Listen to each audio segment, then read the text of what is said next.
At some point you made yourself too easy to reach. You answered every call, responded to every message, showed up for people who never showed up for you, made yourself available at any hour for anyone who decided your time was theirs to take. You were present, consistent, reliable, and generous with the one thing you can never recover once it is gone: your time, your energy, your attention. And what did constant availability produce? Not gratitude, not respect, not deeper connection or stronger relationships, or a reputation as someone of great character and generosity. It produced something else entirely. It produced the quiet assumption in the minds of everyone around you that you would always be there, that your presence required no effort to maintain, that your attention was a resource without limit that could be drawn on at will and never needed to be earned. You became, without ever intending to, background noise in your own life. The Stoics understood something about human nature that most people spend their entire lives failing to grasp. They understood that what is freely and endlessly available is never truly valued. That scarcity is not a manipulation tactic, but an honest reflection of worth. That a person who is always reachable, always responsive, always present for everyone who wants a piece of them, is a person who has handed their power to the world and called it virtue. It is not virtue. It is the slow erosion of everything that makes you formidable. Disappearing silently is not running away. It is not coldness or arrogance or the performance of mystery for the sake of seeming interesting. It is the deliberate, principled decision to withdraw your energy from everything and everyone that has been spending it without permission. To go quiet, not because you have nothing to say, but because you have decided that your words, your time, your presence, and your attention are reserved for things that have earned them.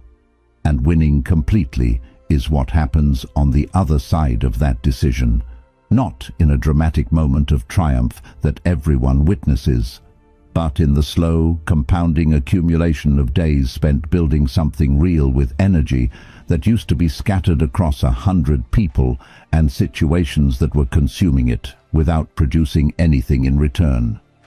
Marcus Aurelius wrote in his journal words that were never meant for public consumption: confine yourself to the present. A man is rich in proportion to the number of things he can afford to let alone. Letting alone. That is the discipline this video is about. Not silence as absence, silence as strategy. Not disappearing as defeat.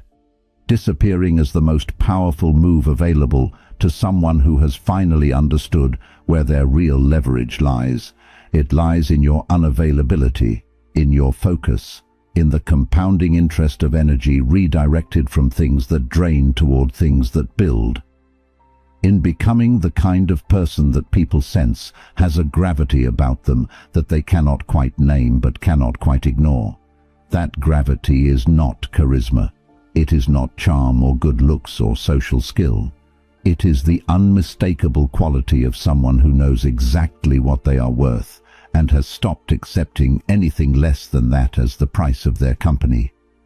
If today is the day you finally stop handing your energy to people who never deserved it, comment below, "I am disappearing to win." Stop being available to everyone and start becoming unavailable to the wrong ones. Your phone is always within reach, not because you consciously decided it should be, but because somewhere in the gradual architecture of modern life, constant reachability became the default, and you accepted that default without examining what it was costing you. Every notification responded to within minutes, every request acknowledged before it had time to settle, every person who wanted your attention given access to it on demand, at any hour, regardless of what you were doing or what that interruption was pulling you away from. And you called this responsiveness, you called it being a good friend, a reliable colleague, a caring partner, an available parent. You gave it the names of virtues because the alternative, Naming it what it actually was felt uncomfortable. What it actually was a complete absence of boundaries around the most valuable thing you possess. Your attention is the raw material of your entire life. Everything you will ever build, every skill you will ever develop, every relationship you will ever deepen, every goal you will ever achieve is constructed from units of sustained, focused, undivided attention, and you have been giving it away in fragments to whoever showed up and asked for it, leaving the projects and people and purposes that actually matter to you operating on whatever is left over after everyone else has taken their portion.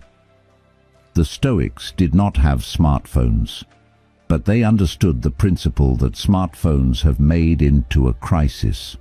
Epictetus, who began his life as a slave and built his philosophy from the ground up in conditions of complete powerlessness, understood that the only true freedom available to any human being is the freedom to direct their own attention. He called this the discipline of desire and aversion, the trained capacity to move toward what is genuinely valuable and away from what only appears to be. Epictetus said, "Make the best use of what is in your power and take the rest as it happens." What is in your power is your attention, where you direct it, what you allow access to it, who you grant the privilege of your presence and your focus and your time. Most people treat their attention as a common area, open to everyone, available by default, requiring no special effort or earned trust to access, and then they wonder why their life feels scattered and their goals feel perpetually distant and their energy is perpetually depleted, despite the fact that they are constantly busy. Busy is not the same as productive. Responsive is not the same as connected. Available is not the same as valued. In fact, in many cases, they are the opposite. The person who responds to everything is taken for granted because their response requires no effort to obtain. The person who is always available is not cherished because their availability is assumed. The person who shows up for everyone equally has diluted their presence to the point where it carries no particular weight with anyone.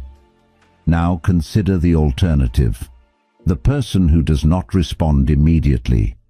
Not because they are playing games, but because they are genuinely occupied with something that matters more than the interruption. The person who is sometimes unreachable because their focus is on something that deserves their full attention. The person whose time you have to actually earn because they have decided that their time is not a commodity available to anyone who wants it, but a resource allocated to things and people that have demonstrated they deserve it. That person carries weight. That person's presence means something because it is not automatic. That person's response, when it comes, is read carefully because the reader knows it was not given carelessly. Their attention, when directed at you, feels like something because you understand it is not directed at everyone. Becoming unavailable to the wrong people is not a rejection of connection, it is the protection of it. The depth of a connection is inversely proportional to how many people have equal access to you. You cannot be profoundly connected to 50 people simultaneously. You can be superficially connected to 50 and profoundly connected to 5. The Stoics would tell you that 5 deep connections built on genuine mutual investment will do more for your life than 50 shallow ones built on your perpetual availability. Start auditing your availability, not with a spreadsheet, but with honest observation across a week. Notice who gets your attention and what they do with it. Notice which interactions leave you energized and which leave you depleted. Notice which conversations produce something and which ones simply consume time. Notice the difference between the people in your life who treat your attention as a privilege and the people who treat it as a given. Then begin adjusting, slowly, without announcement, without the dramatic declaration that you are changing. Simply begin responding more slowly to the people who have never earned your speed. Begin being less available to the situations that have never produced anything worth your investment. Begin redirecting, fraction by fraction, the attention that has been leaking toward things that return nothing, back toward the things that are waiting to be built. The wrong people will notice. They will be confused by the change. Some of them will complain, and that confusion and complaint will tell you everything you needed to know about why you were being so available to them in the first place. They were not benefiting from your presence. They were depending on it. And dependence that was never acknowledged, never reciprocated, never appreciated, is not a relationship worth maintaining at the cost of your own development. Seneca wrote, "It is not that I am brave, it is that I have decided what deserves my courage." Apply the same logic to your availability. It is not that you are unavailable. It is that you have decided what deserves your presence, and most things do not. Go silent and watch who reaches. Those people are your real circle. Withdraw your energy for 30 days, and your entire social landscape will rearrange itself into an honest picture. Stop initiating. Stop following up. Stop being the one who keeps every connection alive through the consistent application of your own effort. Go quiet, not dramatically, not with an announcement or a farewell post or any signal that a change is happening. Simply stop being the engine of every relationship and watch which ones keep moving and which ones stop. What you will discover in that 30 days will be clarifying in a way that nothing else could match, because there is no more honest test of a relationship than withdrawal. Not a conflict, not a crisis, not a conversation about the state of the connection, but simple, quiet, unannounced withdrawal. Nothing reveals the actual investment of another person more accurately than the absence of yours. Some people will reach. Within days, sometimes within hours, they will notice the silence and move toward it. Not because they need something, not because they have a request that requires your input, but because your absence created a gap in their life that they genuinely felt and that they were genuinely motivated to close. Those people are telling you something important. They are telling you that your presence in their life is not assumed. It is appreciated. It is noticed when it is absent. It is something they are willing to extend effort to maintain. Those people are your real circle. Small, probably. Smaller than the number of people in your phone. Smaller than the number of people who will happily spend time with you when you are the one making it easy. But real, genuinely real in a way that the larger, easier, more available network never was. Marcus Aurelius wrote, "Never esteem anything as of advantage to you that will make you break your word or lose your self-respect." The relationships that require you to break your own energy, your own boundaries, your own commitment to building something meaningful in order to maintain them, are not advantageous to you. They are expensive. They cost you things you cannot afford to keep paying.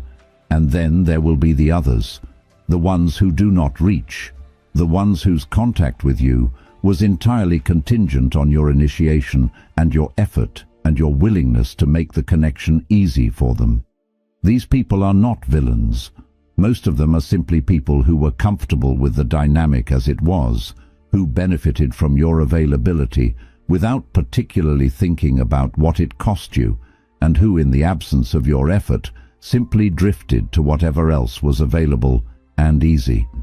That drift is information, not about their character necessarily, but about the nature of what you had.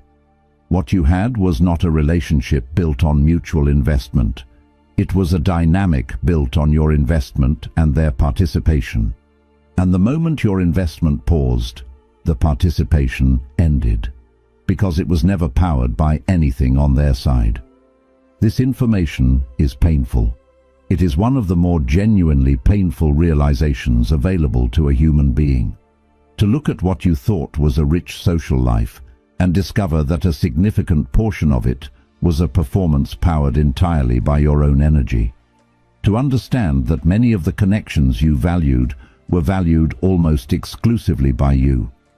But the pain of that realization is infinitely more useful than the comfortable illusion that preceded it, because the illusion was costing you. It was consuming energy, time and emotional bandwidth that could have been directed toward the small circle of people who would have reached, who were always going to reach, who will reach again the next time you go quiet. Epictetus taught, "Seek not that the things which happen should happen as you wish, but wish the things which happen to be as they are, and you will have a tranquil flow of life."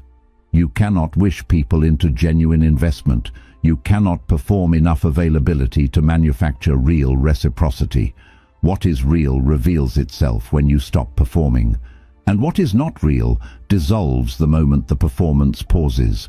Let it dissolve, cleanly and without ceremony, not with anger or resentment or the bitter satisfaction of having been proven right about people who disappointed you. With the quiet understanding that the dissolving is doing you a service. It is returning to you the energy that was being spent on maintaining connections that were never as real as you needed them to be.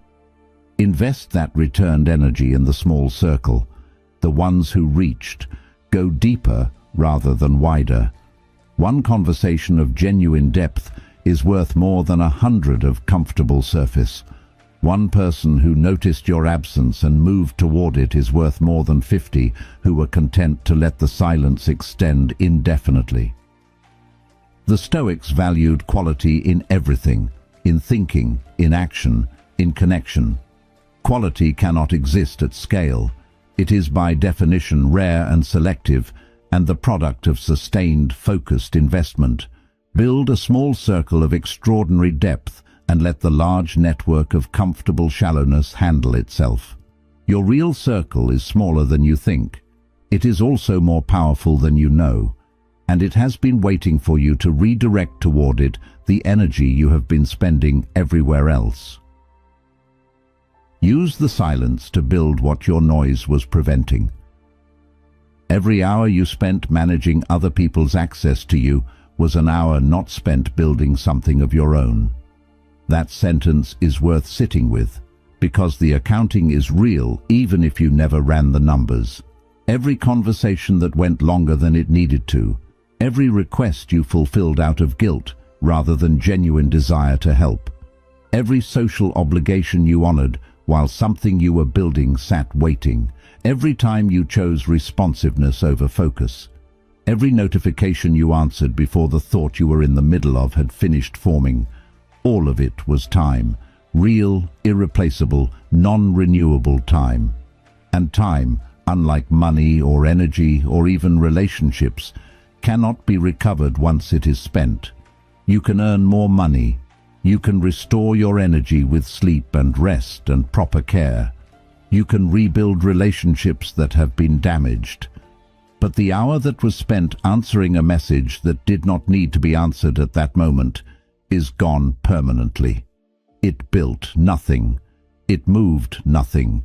It produced nothing except the maintenance of a social dynamic that may not have deserved the investment. Seneca understood this with a clarity that his letters make almost painful to read across the distance of 2,000 years.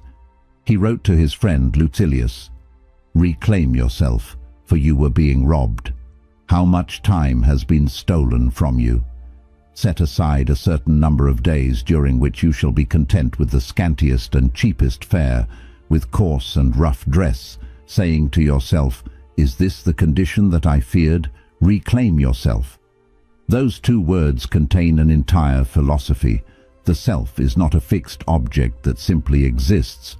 It is built, maintained, directed, and it can be reclaimed from the 1,000 small surrenders that the noise of constant availability demands. Reclaiming it requires going quiet long enough to hear what you were supposed to be building all along. Because in the silence, things clarify. The projects that have been sitting in the background of your awareness while the foreground was occupied with everyone else's needs begin to come forward. The skills you always meant to develop but never had the sustained attention to pursue begin to feel possible again. The direction your life was supposed to take before the noise redirected, it begins to make itself legible again in the quiet. This is what the Stoics called returning to philosophy. Not philosophy as an academic exercise, but as a daily practice of examining your own life and asking the questions that the noise prevents. What am I building? What do I want my days to be made of? What will I have produced with my time when I look back at this period of my life? Am I spending my hours or investing them? Spending and investing are not the same activity, even when they look identical from outside. Two people can sit at a desk for the same number of hours. One is spending time maintaining the appearance of productivity while managing the demands of everyone around them. One is investing time in the slow, unglamorous, deeply satisfying work of building something that will compound. From outside, the hours look the same. From inside, the difference is everything. Disappearing silently is what creates the conditions for investment. When you are no longer available to be interrupted, you become available to be focused. When you are no longer managing everyone else's access to you, you can manage the direction of your own development. When the noise drops, the signal that was always there, but always being drowned out, finally becomes audible. Marcus Aurelius wrote, "Confine yourself to the present. You have power over your mind, not outside events. The outside events that were stealing your focus will not stop generating themselves just because you have decided to stop responding to them. The notifications will still arrive, the requests will still come, the world will continue its demand for your attention with complete indifference to what you are trying to build. What changes is not the world. What changes is your relationship to it. Your trained, disciplined, stoically informed ability to look at the demand for your attention and make a conscious choice about whether to fulfill it. Not automatically, not reflexively, not out of guilt or social pressure or the fear of being seen as unavailable, but from a place of clear-eyed assessment of what that demand is worth relative to what you are building. Most demands will fail that assessment. Most requests for your attention, when measured honestly against the value of what you are building with that same attention, will turn out to be worth far less than the interruption costs. The response that takes 5 minutes does not cost 5 minutes. It costs the 20 minutes of deep focus required to return to where you were before the interruption. And 20 minutes of deep focus, accumulated across a year of fewer interruptions, is a staggering amount of building. Disappear, get quiet, turn the energy that was feeding the noise toward the thing that deserves it, and build in the silence with the kind of sustained, uninterrupted focus that constant availability made permanently impossible. What you build in the silence will outlast every relationship you maintained by being too available, and when you re-emerge from that silence with something real in your hands, something that you made with the energy you reclaimed from the world that was spending it without your conscious permission, the quality of your presence will be entirely different from the quality it was when you left, because you will be someone who built something, and that changes everything about how you move through the world and how the world receives you. Winning completely means letting them wonder while you work. The most powerful move available to someone who has been underestimated is not a confrontation. It is a disappearance followed by a return. When you are constantly available, constantly visible, constantly updating the world on your status and your thinking and your progress and your struggles, you give away the one ingredient that makes a return possible: mystery. Not the manufactured mystery of someone trying to seem interesting, but the genuine, earned mystery of someone who went somewhere real and came back with something to show for it. Constant visibility is the enemy of transformation. You cannot become something new in front of the same audience that knows you as something old. Every time you share your process before it is complete, you invite opinions and interference and the subtle but powerful social pressure to remain consistent with the person you were when you started sharing. The audience locks you in place with their expectations and their commentary and their investment in the version of you they already know. Disappearing removes the audience, and without the audience, you are free to become something they have no framework for. You are free to fail privately without the cost of public failure. You are free to experiment and discard and pivot and try again without having to explain every iteration to people who were invested in the previous one.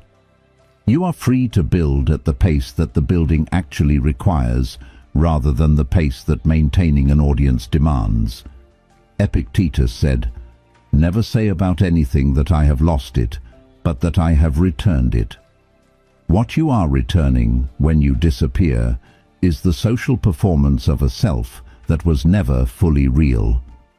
What you are building in its place is something that does not require performance, because it is actually genuinely, measurably there. And then you return. Not dramatically, not with an announcement designed to recapture the attention of the people who became accustomed to your availability. You return simply by being present again, in the same spaces, among the same people, carrying the thing you built in the silence. And that thing, whatever it is, does the announcing without requiring you to perform it. This is what winning completely looks like from inside. Not a trophy, not a moment of public vindication, not the satisfaction of having proven something to someone who doubted you. Something quieter and more permanent than any of those things. The deep, settled, unshakable knowledge that you used the time that other people were using to watch and comment and stay comfortable, to build something that is now genuinely yours. The Stoics were deeply suspicious of external validation, not because they were indifferent to how their work landed in the world, but because they understood that a person who builds for validation will stop building the moment the validation is withheld. And validation is always withheld at some point. It is inconsistent by nature. It depends on factors outside your control. The audience that applauds today may be indifferent tomorrow, not because your work has changed, but because their attention has moved. Build for the work itself. Build because the thing you are making matters to you in a way that is independent of how many people are watching or how they respond when they see it. Build with the Stoic understanding that the value of your effort is in the effort itself and in the quality of what it produces, not in the reception that quality receives from people who were not in the room when it was being made. Marcus Aurelius wrote, "Do not indulge in dreams of what you have not, but count the blessings actually present, and think how much you would desire them if they were not yours already. Count the work. Count the hours of focused building that the silence made possible. Count the growth that happened in the quiet that would have been impossible in the noise. Count these things as the blessings they actually are, because most people will spend their entire lives too busy being visible to ever accumulate them. Letting them wonder is not cruelty. It is not the petty satisfaction of making people curious about you as some kind of social tactic. It is simply the natural consequence of doing your real work in private. When you stop broadcasting your process, people wonder about the destination. When you stop explaining your thinking, people become curious about your conclusions. When you stop being predictable in your availability and your output and your direction, people pay attention in a way they never did when you were constant and visible and always within reach. And that attention, when it arrives in the context of something you actually built, is a completely different quality of attention than anything you could have generated by performing your journey in real time. It is the attention given to someone who went somewhere and came back changed. Someone who had the discipline to disappear and the capability to return with something worth returning with. That is winning. Not over anyone. Not as a competition with the people who underestimated you or the circumstances that tried to diminish you. Winning over the version of yourself that would have stayed visible and comfortable and available while the real work waited indefinitely. Disappear. Work. Return with something real. Let that be the only announcement you make. The Stoic discipline of unavailability is the foundation of everything worth building. Every philosopher the Stoics admired had one practice in common that they almost never spoke about directly because they considered it too obvious to require explanation. They guarded their time with a ferocity that the people around them sometimes mistook for coldness. Marcus Aurelius rose before dawn to write and think before the demands of empire began. Seneca famously refused social engagements that he considered beneath the quality of his attention. Epictetus taught in a school that required genuine commitment to attend, filtering his students not through intellectual credentials but through seriousness of purpose. None of them were cold people. All of them wrote with profound warmth about friendship and love and the bonds between human beings. But all of them understood, at the level of daily practice rather than abstract principle, that those bonds are deepened by quality of attention rather than quantity of availability. And quality of attention requires that you not scatter your attention across everything that wants it. Seneca wrote to Lucilius, "If you wish to be powerful, limit your circle. If you wish to be loved deeply, be selective about who receives your depth. If you wish to build something lasting, protect the hours required to build it from everything that would consume them without producing anything in return." Unavailability is a discipline. That word is important. Discipline is not the same as talent or personality or natural inclination. Discipline is a practice, something you build through repeated conscious choice across days and weeks and months until the choice becomes a habit, and the habit becomes a character trait, and the character trait becomes a way of moving through the world that no longer requires conscious effort to maintain. On the first day you decide not to respond immediately to every message, it will feel uncomfortable. On the 10th day, slightly less so. On the 30th day, you will have discovered something that changes your relationship to your own time permanently. You will have discovered that the consequences you feared, the damaged relationships, the disappointed people, the missed opportunities, were almost entirely fictional. That most of the urgency attached to most of the demands for your attention was urgency that existed in someone else's timeline and had no legitimate claim on yours. Marcus Aurelius wrote, "A man is rich in proportion to the number of things he can afford to let alone. Richness here is not about money. It is about the specific, rare, deeply stoic richness of someone who has enough internal resource, enough self-possession, enough clarity about what actually matters, that they can allow the merely important to wait while they attend to the essential. The essential is always personal. It is always the thing that only you can build with your specific combination of capacity and vision and accumulated experience. It is never the thing that the latest notification is demanding. It is never the thing that social pressure is insisting you attend to immediately. It is always the thing that has been waiting quietly in the background while the noise occupied the foreground. The discipline of unavailability is how you move the essential from background to foreground, how you create the conditions in which the most important work of your life can actually get done, rather than perpetually waiting for a window of availability that constant connectivity ensures will never arrive. And it compounds. This is the part that cannot be fully appreciated until you have lived it for long enough to see the accumulation. A month of protected mornings produces more than a month of scattered attention ever could. 3 months of genuine focus on the essential produces something visible. A year of the Stoic discipline of unavailability produces a person who is recognizably different from the person who began it. Not different in personality or character necessarily. Different in capability. Different in the weight of what they carry with them. Different in the settled, undemonstrative confidence of someone who has been building in private for long enough that the building has become real, and the reality of it no longer requires external confirmation to feel solid. Epictetus said, "Seek not the good in external things.